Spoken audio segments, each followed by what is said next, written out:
were the inducting officers, especially invited sa pagbubuo ng mga officers ng Hakbang ng Maisog USA, which was via Zoom.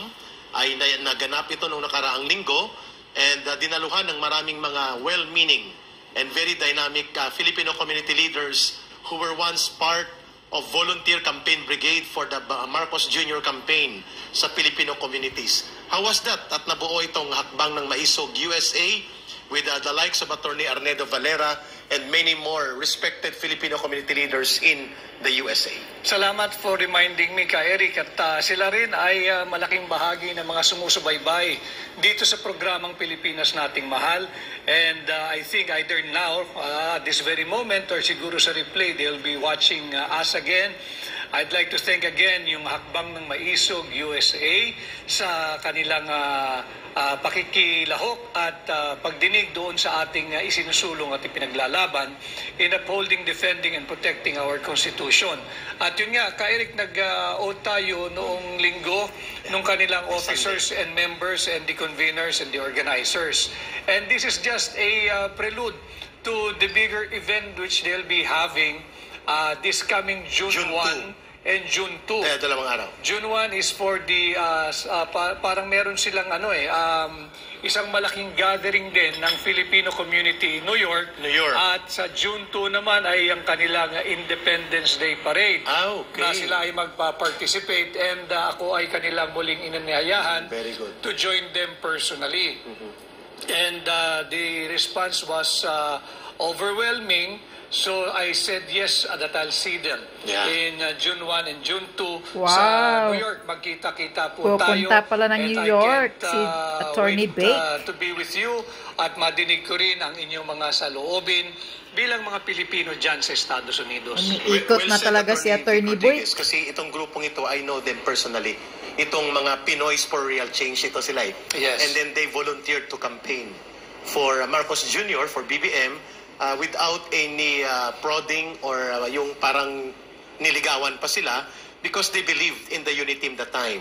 But this time, they are very frustrated. I talked to one of their leaders, we talk here, sa Pilipinas Nating Mahal, and they believe that the advocacy for good governance, which you are championing right now, and for defending the constitutional rights of the people, including the sanctity of the Constitution, at sa lubha ng mga iskandalong pampolitika, ay naapektuhan na rin ang kanilang pagtitiwala sa current administration. So napakalaking hakbang ito or pag-usad doon sa mga effort ng Filipino communities and migrant workers na mga Pilipino para makatulong sa home front effort for advocacy of change and for advocacy to establish good governance sa ating bayan. Paano mo tinitingnan ng ganitong development, Atty. Vic?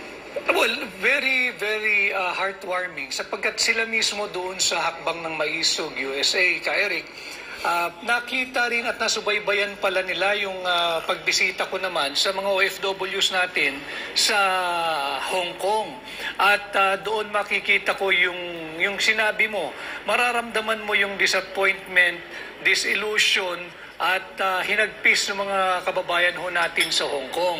And according to Attorney Nedo Valera, yung ating pinuno dyan na Hakbang ng Maisog USA, they took the cue and inspiration from that Hong Kong Hakbang ng Maisog, kaya sila agad ay tumugon din at nagkaroon ng Hakbang ng Maisog USA.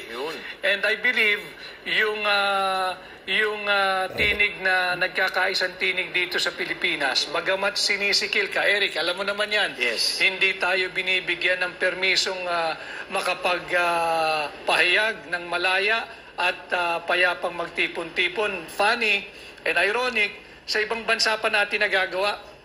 At may nararamdaman at nararanasan yung ganitong eksperyensya na makapagpahayag ng malaya at magtipon-tipon ng payapa.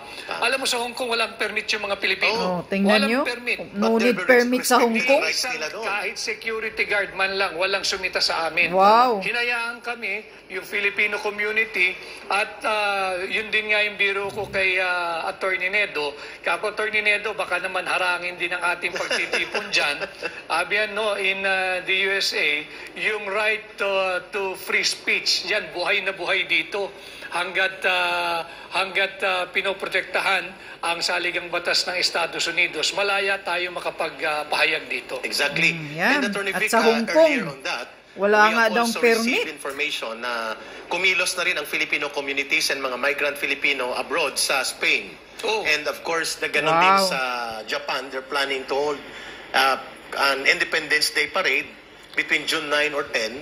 And siguro baka isa ka rin sa maimbitahan doon, Attorney Vic Rodriguez, because ang lahat ng mga naninindigan po ng hayagan at matapang na nagdadala at nagbibitbit ng ayaw nating manumbalik ang authoritarianismo at mga semblance of dictatorship sa bansa at sa pamamagitan ng kasalukuyang gobyerno ay nagtitipon-tipon ngayon. So tatlong area na ito, Hong Kong, Japan, Spain, and then sa US. And sa Europe, Attorney Vic, I think ang mga Filipino community sa Italy are also planning to hold the same. Mga OFW din ito at mga migrant Filipino workers at mga Philcoms, Filipino communities na nandun na nakatira sa Italy. How do you look at itong unti-unting paglaganap ng international support to the call for good governance and accountability in government? Hindi na mapigil ang tinig na nagkakaisang sambayan ng Pilipino. Bagamat artificially ay pilit sinusupil yung ating hakbang ng maisog dito sa Pilipinas, hindi tayo binibigyan ng kuryente, hindi tayo binibigyan ng venue, hindi tayo binibigyan ng permiso.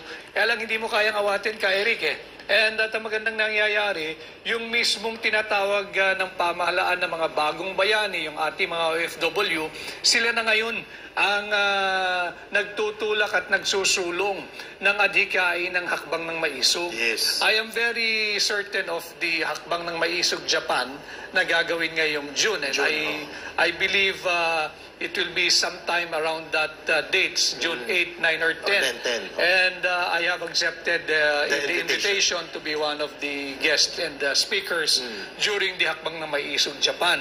At hindi na rin nakakagulat dahil may mga movements din ng mga OFW community sa Dubai at ganun din sa Israel.